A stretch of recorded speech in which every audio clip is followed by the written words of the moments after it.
गेल्या महिन्यामध्ये बदलापूरमध्ये जी घटना घडली, चिमुकल्यांवरती जो बलात्काराचा प्रकार घडला, त्या घटनेने पूर्ण महाराष्ट्र आणि देश हळहळला. अनेक ठिकाणी आंदोलनं झाली आणि पुन्हा एकदा अत्याचाराच्या या घटना, ह्यावरती होणाऱ्या कार्यवाह्या ह्या ऐरणीवरती आल्या.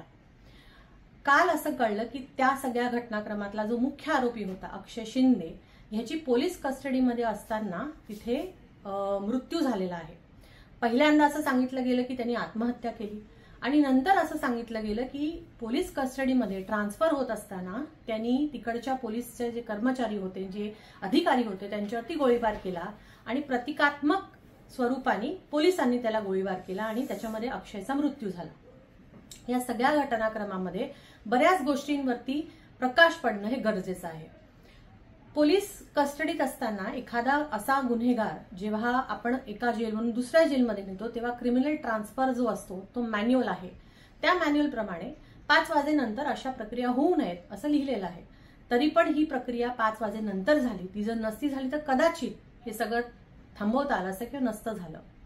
दुसरा विषय, एखादं कुठलंही प्रकरण न्यायप्रविष्ट असताना अशा प्रकारचा न्याय देण्याचा जर पायंडा पोलिसांकडून पाडला जात असेल तर तो पुढच्या सगळ्या प्रक्रियेसाठी धोकेदायक आहे. अशा शक्ती जर पोलिसांकडे आल्या तर कोणालाही किंवा कशाही पद्धतीने लोकांना संपवण्याचा एक ताकद जर पोलिसांकडे येईल तर ते पुढच्या सगळ्या प्रवासासाठी किंवा पुढच्या सगळ्या प्रक्रियेसाठी हे धोकादायक आहे. आणि तिसरी महत्वाची गोष्ट म्हणजे या सगळ्या प्रक्रियेमध्ये जो पोलीस कॉन्स्टेबल आहे किंवा जे अधिकारी आहेत ज्यांना गोळी लागली, त्यांचा जो मेडिकल रिपोर्ट आहे की नेमकी गोळी कशी लागली, कुठे लागली, ह्याबद्दल खरं तर सरकारने खुलासा केला पाहिजे, जेणेकरून ह्या सगळ्या प्रकरणाबद्दल जे गौड बनलेलं आहे ते कुठेतरी कमी होईल. ह्या ही प्रतिक्रिया देत असताना आरोपीबद्दल किंवा बलात्काऱ्यांबद्दल कुठल्याही प्रकारची सहानुभूती आपण दर्शवत नाही आहोत.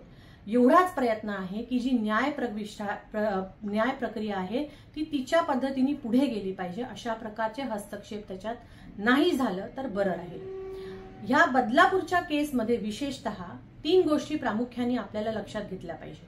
सर्वप्रथम, ज्या शिक्षण संस्थेमध्ये ही घटना घडली त्या शिक्षण संस्थेचे संचालक, त्याचे पदाधिकारी यांची पण नावं FIR मध्ये आहेत.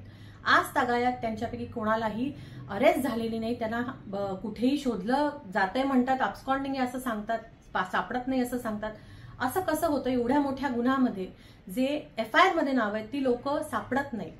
अक्षयला बळी देऊन ह्या सगळ्या लोकांना कुठेतरी वाचवण्याचा प्रयत्न आहे का, हे आपण लक्षात घेतलं पाहिजे. दुसरी महत्वाची गोष्ट की अक्षय आता कुठेतरी सांगत होता, 2 दिवसाआधी आम्ही असं ऐकलं की त्यांनी त्याचा गुन्हा कबूल केला होता. त्याच्या माध्यमातून कदाचित अजूनही लक्षात आलं असतं की जशा त्या 2 चिमुरड्या होत्या, अजून अशा मुली आहेत का त्या संस्थेमध्ये की ज्यांच्यावरती असे अत्याचार झाले, पण ते काहीच पुढे येण्याच्या आधीच त्याला संपवलं गेलंय आणि तो प्रश्न तिथेच थांबला.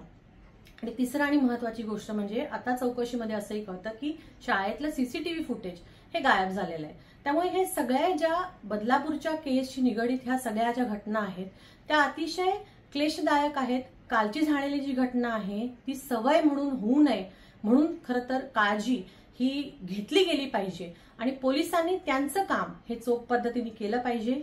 जे कॉन्स्टेबल आहे ज्यांच्यावर गोळीबार झाला त्यांचा मेडिकल रिपोर्ट लवकरात लवकर हा सगळ्यांसमोर आला पाहिजे, जेणेकरून कालची ही घटना किंवा हे जे सगळं एन्काउंटर होतं हे कुठल्या चुकीच्या मार्गाने किंवा चुकीच्या गोष्टींसाठी किंवा चुकीच्या माणसांना संरक्षण देण्यासाठी नाही आहे, हे सगळ्या जनतेसमोर आलं पाहिजे.